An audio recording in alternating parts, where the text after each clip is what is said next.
Ils sont, mais redoutables. Ils vont tout trouver, hein.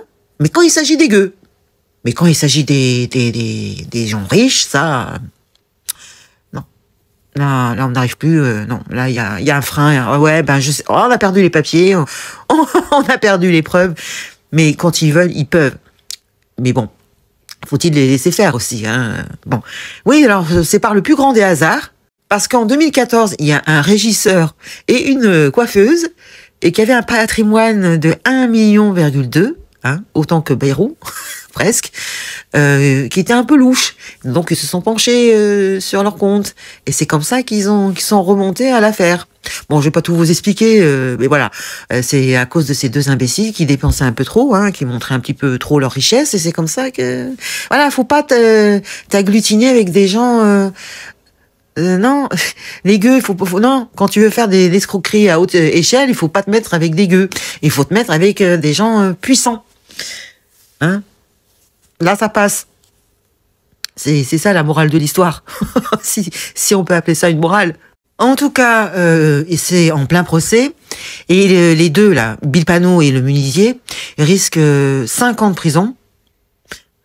C'est pas beaucoup, hein, 5 ans de prison. Et 375 000 euros d'amende. Chacun, je suppose. C'est pas cher payé, hein.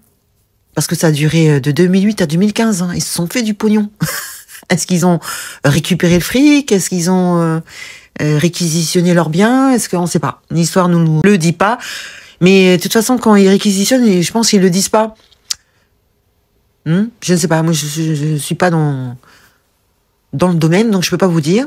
Mais ce serait étonnant qu'ils aient pas réquisitionné leurs biens. Moi, je trouve que c'est pas cher payé. 5 ans de prison, risque, hein, donc ça veut dire qu'ils feront moins. Et 375 000 euros d'amende, on sait très bien que ça sera pas cette somme-là, ça sera moins. Donc la morale de l'histoire, faut bien faire attention qu'en France, le fisc français, c'est des champions. Ce sont des champions. Voilà, ça, on peut pas leur enlever. Moi, je dis bravo. Sauf que c'est dommage que ça ne s'arrête que au niveau des gueux, hein, des sans-dents, des sans-chicots. Parce que ces deux-là, le couple, la coiffeuse et s'ils avaient été plus discrets, un peu plus intelligents, quoique, je ne sais pas, mais faut pas se mettre avec des gens comme ça quand tu veux faire de la haute voltige dans l'escroquerie. Faut t'entourer de gens. T'as compris ce que je veux dire, hein? Parce que là-haut, ils sont intouchables. On le voit tous les jours. Tous les jours, on le voit. C'est même écœurant. Hein, c'est bon. Dites-moi, qu'est-ce que vous pensez de cette histoire? Est-ce que Bilpalo a eu raison de se foutre de la gueule de ces gens, hein, qui ont beaucoup d'argent et qui peuvent s'acheter des chaises de Marie-Antoinette ou du château de Versailles, hein, qui est endetté, hein, je rappelle, endetté, hein? Tu m'étonnes. Oh non, j'imagine bien le repas avec Charles III qui nous a coûté 475 000 euros, soi-disant. Moi, je pense que c'est plus. Et s'asseoir sur des chaises, soi-disant, d'époque. Hein?